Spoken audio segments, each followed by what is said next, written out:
अब तो नाम अरे नगवास सराय के मुल्क का क्या योगदान है? उन्होंने कायदा करने का बोर्ड लगा दिया।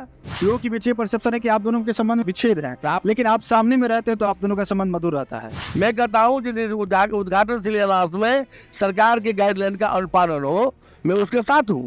तो आप पर भी आरोप लगता है कि उद्घाटन शिलान्यास तो आपकी ज्यादा भूमिका बन जाती है कभी। हमारा कोई दिखा दीजिए किसी योजना में जब मैं कहीं पर उद्घाटन शिलान्यास का बोर्ड लगवाए हूँ। जब आप यहाँ पर कोई व्यक्ति अपने महत्वाकांक्षा के लिए स्वयं उद्घाटन शिलान्यास करता बन जाता है तो मैं तो जानवर नहीं हूँ। मैं भी एक जनप्रतिनिधि यहाँ का हूँ। वो बड़े हैं, हमारे पार्टी के वरिष्ठ नेता है, बड़े बन के रहे, उनका मैं अभिनंदन स्वागत करता हूँ। और छोटी हरकत छोटी बातों में न पड़े, मैं आज भी उनसे निवेदन करता हूँ। बेनीपट्टी की जनता ये उम्मीद कर सकती है कि अगले रेल बजट में बेनीपट्टी और रेल से जुड़ा हुआ कुछ सुखद संदेश मिल सकता है। निश्चित रूप में भाजपा प्रदेश का नेतृत्व अब सम्राट चौधरी के हाथों में, क्या लगता है फायर ब्रांड नेता के हाथों में नेतृत्व है, बीजेपी वापसी कर पाएगी अपने दम पर? तब आप बुलडोजर वाली सरकार का समर्थन करते हैं? नहीं, आवश्यक है बिहार में, तो यहाँ पे योगी मॉडल का शासन बिहार में लागू किया जाए। क्या ये आप मानते हैं कि आपका सदन में जाने के बाद से भाजपा मधुबनी में या भाजपा बेनीपट्टी में टकराहट की स्थिति बनी? क्या अभी भी घनश्याम ठाकुर जी के मन में इच्छा है कि वो 2025 के विधानसभा या आने वाले जो भी विधानसभा चुनाव में बेनीपट्टी का नेतृत्व करें? भारत सरकार के गृह मंत्री जी के द्वारा मुझे बुलाया गया, राष्ट्रीय अध्यक्ष जी द्वारा दिल्ली बुलाया गया। इन कारणों से आपका टिकट इस बार नहीं मिला, आपको विधान पार्षद बनाया जाएगा। 2025 में आपको चुनाव विधानसभा का चुनाव लड़ाया जाएगा। नाराजगी सिर्फ एक बात की मुझे थी, जिस पर हम आज भी कैम है, यही बात मुझे कहना था। टोली फोन से मुझे यही बता देते, मुझे जाने हवाई जहाज से जाने, फिर हवाई जहाज आने का क्या जरूरत था। अशोक यादव का टिकट काटा जा सकता है या अशोक यादव अपनी टिकट बचाने में कामयाब रहेंगे? बेनीपट्टी में पुराना रजिस्ट्री ऑफिस में हमने निबंधन कार्यालय के निर्माण की स्वीकृति करवाई, राशि भी आवंटित करवा दिया, ठेकेदार भी निर्धारित करवा दिया। बेनीपट्टी में नाला के निर्माण एक अधूरा सपना में डाला गया है। बेनीपट्टी नगर पंचायत में 3 जगह विद्युत सप्ताहगिरी की स्वीकृति हमने करवाई। मैंने अतिक्रमण के लिए मामला उठाया था। सब लोग डरते थे जो बेनीपट्टी उच्चैठ भगवती स्थान हो या अन्य जगह अतिक्रमण का मामला उठाएंगे तो लोग नाराज हो जाएंगे, लेकिन मैंने लोगों की नाराजगी की परवाह किए बगैर मैंने दर्जनों लाखों लोगों की सुविधा का ख्याल रखा, न कि कुछ व्यक्ति की नाराजगी का चिंता किया। बेनीपट्टी में आप भी एमएलसी बने, बहुत सारे विधायक यहाँ पर रहे हैं और भी स्नातक क्षेत्र से भी बहुत सारे एमएलसी से रहे हैं, लेकिन अभी तक बेनीपट्टी को रेल नेटवर्क से नहीं जोड़ा गया है। विधायक या विधान पार्षद से संबंधित ये मामला नहीं है। ठीक, इस पे मैं आपको काउंटर कर देता हूँ कि सांसद महोदय अशोक यादव जी आपके बहुत करीबी है। निश्चित रूप में बेनीपट्टी के विकास के लिए, बेनीपट्टी की समृद्धि के लिए मुझे जो करना होगा, मेरे शरीर का एक एक कण, मेरे जीवन का एक एक क्षण बेनीपट्टी के विकास के लिए समर्पित है। अभी हमारे साथ बिहार भाजपा के एमएलसी घनश्याम ठाकुर हैं, जो कि मूल रूप से इनका राजनीतिक क्षेत्र के हैं तो बेनीपट्टी रहा है। इनसे बहुत सारे सवालों का जवाब हमें लेना है, जिसमें खास करके बेनीपट्टी से जुड़ी हुई विकास योजनाओं, सरकार की योजनाएं, इन्होंने अब तक क्या काम किया है एमएलसी मनोनीत होने के बाद, आगामी क्या योजनाएं हैं, सरकार की क्या स्थिति लग रही है, क्योंकि 2024 का लोकसभा सामने है, 25 का विधानसभा है, इनकी राजनीतिक प्लानिंग क्या है, आगे क्या सोच रखते हैं राजनीति में। साथ ही हाल में ही जब भूमि राजस्व सुधार विभाग से जब लगभग 480 अधिकारियों का अचानक तबादले पर रोक लगा दिया जाता है, उस पर हस्तक्षेप मुख्यमंत्री का आता है, ये मामला बहुत गर्म है। इन तमाम सवालों पे हम जवाब लेंगे। सबसे पहले घनश्याम जी का स्वागत करते हुए, घनश्याम जी, आप पहला सवाल आपसे ये लेंगे कि सरकार ने हाल में ही लेटर जारी करके जो भी भूमि एवं राजस्व विभाग के पदाधिकारियों का हाल में ही तबादला किया गया था, उस पर रोक लगा दी है। क्या कहते हैं, कैसे दिखते हैं इस स्थिति को? इस सरकार में भ्रष्टाचार के गोद में जाकर आदरणीय नीतीश कुमार जी, बिहार के माननीय मुख्यमंत्री जी, बैठ चुके हैं और समाचार पत्र की कई समाचार एजेंसियों के माध्यम से लोक में चर्चा है। जो राजस्व एवं भूमि सुधार मंत्री जी ने 100 करोड़ रुपया की काली कमाई की है, जिससे कुपित होकर अंचल अधिकारी बिहार के माननीय मुख्यमंत्री जी ने निरस्त किया है, निरस्त तो कर दिया है और पूरे बिहार में राजस्व व्यवस्था चौपट कर दिया है। ऐसा ये भी जानकारी सामने आ रही है कि लगभग 100 करोड़ से अधिक का खेला हुआ है ट्रांसफर पोस्टिंग में। यही तो खेला हुआ है, तो दोषी कोई व्यक्ति होंगे तो उस व्यक्ति को दंडित करना चाहिए। बिहार की मासूम जनता के कौन सा अपराध है? अभी दाखिल खारिज नहीं हो रहा है। कई मामले अभी यहाँ पर बेनीपट्टी में कई लोगों का ऐसा है जो भारत वाला के का प्रोजेक्ट है, अभी हमारा गोरखपुर से सिलीगुड़ी वाला एक्सप्रेस भी बनने वाला है, उसमें जमीन का अधिग्रहण होने वाला है। लोगों का मजाबली कई प्रकार का प्रमाण पत्र लेना है, लोग त्राहिमाम में है, सभी को रेस कर देना, असमंजस की स्थिति में बिहार को डालना, ये तो आम जनता के साथ खिलवाड़ करने वाला निर्णय है। आपसे एक सवाल लेंगे इसी पर कि बेनीपट्टी के अंचलाधिकारी पल्लवी गुप्ता पर एक समय आप लगातार मुखर होकर के उनके खिलाफ शिकायतें कर रहे थे मंत्री के पास, आपकी खबरें भी सभी मीडिया में आई, और उनका जो इससे पहले भी ट्रांसफ़र हुआ था उसमें भी खबर आई थी कि आपने लगातार प्रश्न उठाए थे उनकी भूमिका पर, उनके कार्यशैली पर, लेकिन उसके बाद अचानक आप शांत हो गए पल्लवी गुप्ता को लेकर के। आपने बाकायदा अंचल में अपने ऐच्छिक कोष से योजना भी दी उसके रंग रोगन के लिए या कार्यालय को सुदृढ़ करने के लिए। जो कह रहे हैं जो आपने ऐच्छिक कोष दिया है, आप देखे होंगे जो RTPS काउंटर जल्द टूटा हुआ था, अंचल कार्यालय या प्रखंड कार्यालय का निर्माण हम नहीं कर सकते हैं। हम नागरिक सुविधा के लिए RTPS काउंटर जहाँ पर खंडहर बना हुआ था, टूटा हुआ था, जहाँ बेनीपट्टी के नागरिकों को कोई असुविधा नहीं हो आवासीय प्रमाण पत्र विभिन्न प्रकार के प्रमाण पत्र देने के लिए, उनके लिए सेट का निर्माण करवाए थे। और कंप्यूटर का जो स्लैब जहाँ रखे जो बन रहा था उसका स्लैब हमने बनवाया था, उसमें तार का वायरिंग करवा दिए थे ताकि लोगों को असुविधा नहीं हो, नागरिक सुविधा के लिए किए थे। पल्लवी गुप्ता के ससुर के यहाँ है, उनके रिश्तेदार क्या है हमको कोई मालूम नहीं है, क्योंकि पिछले बार तो 3 साल पूरा नहीं हुआ था, जिसके कारण राज्य की सरकार ने मुख्यमंत्री निरस्त कर दिए थे। इस बार तो उनका 3 साल का कार्यकाल पूरा हो गया है, फिर भी उनका निरस्त हो गया है, तो इसमें कौन है? आरंभ में कभी किसी के दबाव में आया हूँ न किसी के प्रभाव में आया हूँ। आपने आज ही की बात करें तो आपने बेनीपट्टी नगर पंचायत में शौचालय के उद्घाटन में आप शामिल थे संयुक्त रूप से विधायक जी के साथ, और वहाँ पर जब आप नगर पंचायत कार्यालय में पहुँचे हैं तो ना सिर्फ पार्षद, ना सिर्फ मुख्य पार्षद या उप मुख्य पार्षद, तमाम जो भी लोग थे इंक्लूडिंग आप विधान पार्षद और विधायक सब पसीने से तरबतर हो रहे थे। आपने स्थिति वहाँ की देखी है, वहाँ पर स्पेस नहीं है, वहाँ पर पूर्व में जगह भी एक चयनित किया गया था नगर पंचायत का कार्यालय बनाने के लिए, प्रखंड विकास पदाधिकारी की उसमें सहमति थी, लेकिन अंचलाधिकारी उस पर रोक लगा दी। इस चीज़ पर आप लोगों ने कहीं विचार किया? इसकी यह भी से मेरे से ज्ञान में आया है। जब नगर पंचायत की पालिक बोर्ड की बैठक हुई थी, शपथ ग्रहण समारोह हुआ था, तो मेरे सौभाग्य उस बैठक में आया था। मेरे मौजूदगी में ही जमीन प्रखंड विकास पदाधिकारी से मांग की गई थी। प्रखंड विकास पदाधिकारी ने तस्तर कहा था जितना जमीन की आवश्यकता है, आज मेरे से ज्ञान में आया है। मैं अनुमंडल पदाधिकारी से, जिला पदाधिकारी से भी बात करूँगा जिस मामला का तुरंत निष्पादन करके बेनीपट्टी नगर पंचायत को कार्यालय हो, इसके मेरे से ज्ञान में आज आया है। उसके बाद मेरे से ज्ञान में नहीं था तो मैं तो अंतर्जामी हूँ नहीं तो पहले से इस पर कुछ बोलते। उम्मीद करें कि आने वाले समय में आप इसमें हस्तक्षेप करके कोशिश करें। निश्चित रूप में बेनीपट्टी के विकास के लिए, बेनीपट्टी की समृद्धि के लिए मुझे जो करना होगा, मेरे शरीर का एक एक कण, मेरे जीवन का एक एक क्षण बेनीपट्टी के विकास के लिए समर्पित है। सरकार से तो आप अलग हो चुके हैं, बिहार में आपकी सरकार नहीं है, क्या लगता है कि जो रफ्तार आपने मिल से बनने के बाद पकड़ी उस रफ्तार पे कमी आई है? मैं आज भी मुझे कहने में कोई संकोच नहीं है। जो आपका करहारा का जो बांध था, अब बेनीपट्टी में झोला प्रिंटिंग की फैक्ट्री, जहां कम खर्च में क्वालिटी वाले झोले बनाए जाते हैं। EMI पर भी यहां से माल ऑन टाइम डिलीवरी ले जा सकते हैं। साथ ही लड़की की शादी में यहां मिलता है मुफ्त में झोला। तो आज ही संपर्क करें श्याम एंटरप्राइजेज, बेनीपट्टी, बेटा बाजार, नियर ग्रामीण बैंक। सुरोल करहारा का जो बांध था, गौस नदी का बांध था, महाराजी का जमींदारी बांध था, आज तक बिहार सरकार की राशि से उसकी मरम्मती नहीं होती थी। मैं सदन में मामला लेकर करहारा गाँव, सुरोल गाँव को सुरक्षित कराने का काम किया। बेनीपट्टी नगर पंचायत में 3 जगह, उचेर भगवती स्थान में, सरसों बसराजा नदी के किनारे, और वार्ड नंबर 15 में अनुमंडल कार्यालय के दक्षिण, कृषि कार्यालय के बगल में विद्युत शब्दागिरी की स्वीकृति हमने करवाई। बेनीपट्टी में पुराना रजिस्ट्री ऑफिस में हमने निबंधन कार्यालय के निर्माण की स्वीकृति करवाई, राशि भी आवंटित करवा दिया, ठेकेदार भी निर्धारित करवा दिया। कुछ लोगों के द्वारा निजी आपत्ति के कारण वो कहते हैं हमारा निजी जमीन है।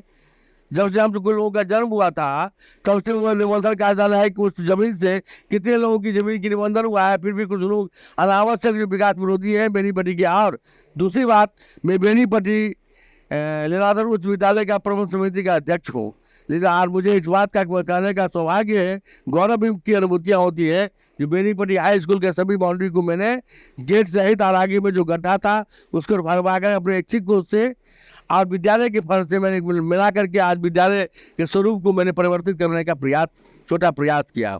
बेनीपट्टी से जुड़ी हुई अन्य उपलब्धियों की बात करें जो आपके मन में थी, जो MLC बनने के बाद आपने इस क्षेत्र को समर्पित किया है। मैंने तो कहा कि बेनीपट्टी में नाला के निर्माण का अधूरा सपना में रह गया है, तो मुझे कहा गया कि ये NH इसका चौड़ीकरण के जरूर सीतामढ़ी बेनीपट्टी सड़क के चौड़ीकरण के लिए जो बेनीपट्टी के बाद वो बातमाला के बाद आगे जुड़ जाएगा, तो बेनीपट्टी पुपरी या मधुबनी जो था ऐसे 52 वो सड़क का बेनीपट्टी सीतामढ़ी बेनीपट्टी ही होगा। इसकी चौड़ीकरण की निर्णय हुआ है, स्वीकृति हुआ है, ये आपको मालूम होगा। उसी निर्णय के कारण नाला का काम बाधित है, जो जहाँ तक उस तक जाएगा उसके किनारे नाला का निर्माण होगा। इसलिए बेनीपट्टी में नाला का निर्माण, बेनीपट्टी का नाला का निर्माण मैंने अतिक्रमण के लिए मामला उठाया था। सब लोग डरते थे जो बेनीपट्टी उच्चैठ भगवती स्थान हो या अन्य जगह अतिक्रमण का मामला उठाएंगे तो लोग नाराज हो जाएंगे, लेकिन मैंने लोगों की नाराजगी की परवाह किए बगैर मैंने दर्जनों या लाखों लोगों की सुविधा का ख्याल रखा, न कि कुछ व्यक्ति की नाराजगी का चिंता किया। अब देखे होंगे जो नगर पंचायत की बाहर के दिनों में कुछ आधे अधूरा अतिक्रमण का काम हुआ है। वही अतिक्रमण पे कार्रवाई तो हुई लेकिन आधा अधूरा हुआ। उसमें कार्यपालक पदाधिकारी के लिए उसमें जो दंडाधिकारी मौजूद हो, अनुमंडल पदाधिकारी के द्वारा दंडाधिकारी नियुक्त किए जाते हैं, और उसमें नगर पंचायत क्षेत्र में नगर पंचायत से बाहर अंचल अधिकारी की भूमिका स्वतंत्र होती है। लेकिन नगर पंचायत के अंदर में यदि माने पक्षपातपूर्ण अतिक्रमण कराया गया, उसमें उस तत्कालीन नगर पंचायत के कार्यपालक पदाधिकारी की दोषी है। और बेनीपट्टी की अगर बात करें तो जब आप MLC नहीं भी मनोनीत हुए थे, उस समय पहले से प्रत्यक्ष और अप्रत्यक्ष रूप से आप ये कहते हुए नजर आते थे कि बेनीपट्टी में डिग्री कॉलेज की आवश्यकता है। आपने जो बातें कही अतिक्रमण पे कि मैंने कुछ लोगों की नाराजगी के परे लाखों लोगों की सुविधा को ध्यान में रखा और अतिक्रमण के मुद्दों को मैंने उठाया। यहाँ पर डिग्री कॉलेज की अगर बात करें तो बेनीपट्टी में खास करके लड़कियों को बहुत परेशानी होती है, क्योंकि तमाम फैकल्टी यहाँ पे KBS कॉलेज में उपलब्ध नहीं होती है या सीट की कमी हो जाती है, और उन बच्चों को जाकर के मधुबनी ट्रैवल करके पढ़ना पड़ता है। उसमें अब तक आपने प्रयास किया है? मुझे विधान परिषद के द्वारा सीनेट का सदस्य मनोनीत किया गया, और अभी तक सीनेट की बैठक मिथिला विश्वविद्यालय में नहीं हुई, चूँकि वहाँ पर सभी फैकल्टी उच्चैठ KBS कॉलेज में सभी फैकल्टी की पढ़ाई की मामला विषय राज्य सरकार के अधीन नहीं है, ये विश्वविद्यालय के अधीन है। जब सीनेट की बैठक होगी उस बैठक में बेनीपट्टी के इस विषय को मैं रखूँगा, और बेनीपट्टी में सौभाग्य से बेनीपट्टी प्रखंड में नगर पंचायत के से सटाई हुआ KBS कॉलेज है, वो बेनीपट्टी का गौरव है। प्रसिद्ध स्वतंत्रता सेनानी और आदरणीय भोगेंद्र झा जी, वो तो वामपंथी विचारधारा के थे, लेकिन उनको राजनीति दत्ती जी कहा जाए, और उनके द्वारा यह स्थापित महाविद्यालय में जो उनका सपना था, जो बेनीपट्टी का बेटा को कोई असुविधा नहीं हो, तो उनके सपना को साकार करने के लिए मुझे जो करना होगा मैं करूंगा। बिहार का नेतृत्व, बिहार भाजपा प्रदेश का नेतृत्व अब सम्राट चौधरी के हाथों में, क्या लगता है फायर ब्रांड नेता के हाथों में नेतृत्व है, बीजेपी वापसी कर पाएगी अपने दम पर? निश्चित रूप में भारतीय जनता पार्टी अगली सरकार बनाएगी, और यूपी में जिस प्रकार से आदरणीय योगी आदित्यनाथ की सरकार में है, जो माफिया बदमाशों के लिए बुलडोजर का प्रयोग किया जाता है, निश्चित रूप में बिहार में हमारी सरकार बनेगी, तो यहाँ भी योगी मॉडल का शासन बिहार में लागू किया जाए। मतलब आप बुलडोजर वाली सरकार का समर्थन करते हैं? नहीं, आवश्यक है बिहार में, आपको दिख नहीं रहा है? बिहार में जब तक बुलडोजर वाली सरकार नहीं, से अराजक स्थिति यूपी में बिहार की जो हाल आज बिहार की है, उससे भयानक हाल यूपी में थी। लेकिन आज योगी आदित्यनाथ जी के शासनकाल में आज कहाँ गए गुंडा माफिया मवाली? इसलिए बिहार की आवश्यकता है बुलडोजर की सरकार। आपसे बेनीपट्टी से जुड़ा एक और ज़मीनी सवाल लेने की कोशिश करेंगे कि बेनीपट्टी या आसपास की बात करें तो जैसे खजौली हुआ, जयनगर हुआ या कमतौल जैसे क्षेत्र हैं, वो रेल मार्ग से कब का जुड़ चुके हैं, लेकिन बेनीपट्टी में आप भी MLC बने, बहुत सारे विधायक यहाँ पर रहे हैं, और भी स्नातक क्षेत्र से भी बहुत सारे MLC से रहे हैं, लेकिन अभी तक बेनीपट्टी को रेल नेटवर्क से नहीं जोड़ा गया है। विधायक या विधान पार्षद से संबंधित ये मामला नहीं है। ठीक, इस पे मैं आपको काउंटर कर देता हूँ कि सांसद महोदय अशोक यादव जी आपके बहुत करीबी हैं। मैं आपको बता रहा हूँ, पिछले सत्र में मधुबनी के लोकप्रिय सांसद डॉक्टर अशोक कुमार यादव जी ने शून्यकाल के माध्यम से मधुबनी से बेनीपट्टी होते हुए सीतामढ़ी सड़क निर्माण का मांग किए थे। इसके सर्वे के लिए भारत सरकार के द्वारा रेल मंत्रालय के द्वारा राशि भी आवंटित कर दी गई है। इसका सर्वे का काम चल रहा है, आपकी सुखद जानकारी के लिए मैं बता दूं। और हमारे मधुबनी के लोकप्रिय सांसद, जो मधुबनी में बेरोजगारी की समस्या आई थी, लोअर चीनी मिल में इथेनॉल की फैक्ट्री का कार्य प्रारंभ है, पंडोल सूता मिल में लेदर उद्योग प्रारंभ हो चुका है, जो हम लोग एनडीए सरकार में निर्णय किए थे। चालू तो अभी हुआ है, लेकिन निर्णय हमारा है। तो बेनी मधुबनी के लोग सांसद भी अपने तरीके से मधुबनी रेल संपर्क से जुड़े लोकसभा में और मधुबनी में मनोहर बाढ़ के अस्थायी निदान के लिए कई प्रकार का मामला उठाते रहे हैं। तो हम लोग ये बेनीपट्टी की जनता ये उम्मीद कर सकती है कि अगले रेल बजट में बेनीपट्टी और रेल से जुड़ा हुआ कुछ सुखद संदेश मिल सकता है। निश्चित रूप में बेनीपट्टी से रेल नेटवर्क से जुड़ने का काम होगा। हमारे मधुबनी के लोकप्रिय सांसद इस काम के लिए लगे हुए हैं। और सुखद एक बात है, 12 नंबर गुमती जो जयनगर वहाँ पर जो हम सदन में भी उठाए थे, भारत सरकार ने इसकी स्वीकृति दे दी है। उसका टेंडर प्रकरण बन रहा है और जल्दी ही टेंडर हो जाएगा। जो आपको जो भारतमाला प्रोजेक्ट के तहत जो जाने वाली सड़क है उसमें फ्लाईओवर की निर्माण होगा। इसकी स्वीकृति माननीय सांसद डॉक्टर अशोक यादव जी ने दिलवाई है। इसके लिए मैं सांसद के प्रति मधुबनी बेनीपट्टी की जनता की ओर से उनका आभार प्रकट करता हूँ। आप भाजपा के ऐसे कार्यकर्ताओं में से रहे हैं जिन्होंने पार्टी के लिए लाठियां भी खाई हैं, जेल भी गए हैं। आप 1995 का विधानसभा चुनाव लड़े थे, उस समय जब भाजपा का कोई बहुत जनाधार नहीं था, तो और उस समय आपको हार का सामना करना पड़ा था। उसके बाद भी आप पार्टी में कार्यरत रहे हैं, जिलाध्यक्ष भी बने।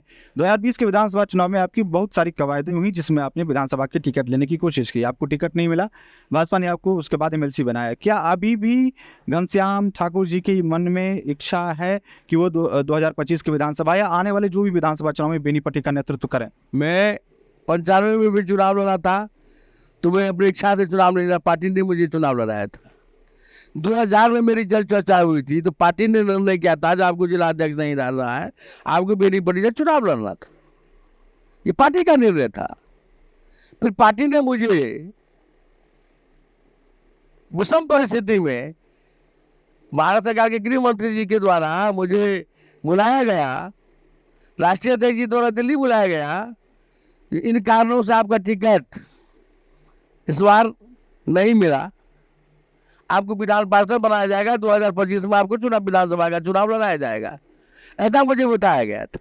आपको मतलब जिस समय टिकट की कवायद थी, जब आप दिल्ली पहुंचे थे टिकट बंटवारे से ठीक पहले, उसी समय आपको आश्वासन मिल गया। हाँ, लेकिन उसके बाद आपने प्रेस कॉन्फ्रेंस किया था और प्रत्यक्ष रूप से आपने थोड़ी बहुत नाराजगी व्यक्त की थी। मैंने ये कहा था कि मुझे यही बात जो कहना था, नाराजगी सिर्फ एक बात की मुझे थी जिस पर हम आज भी कैम है, यही बात मुझे कहना था। तो टेलीफोन से मुझे यही बता देते, मुझे जाने हवाई जहाज से जाने, फिर हवाई जहाज से आने का क्या जरूरत था, संगठन की धनराशि खर्च हुई, मुझे यही बता दिया जाता जो आपको इस आगे देखा जाएगा विधान पार्षद या आगे लगाया जाएगा। मैं कभी टिकट का मांग नहीं किया।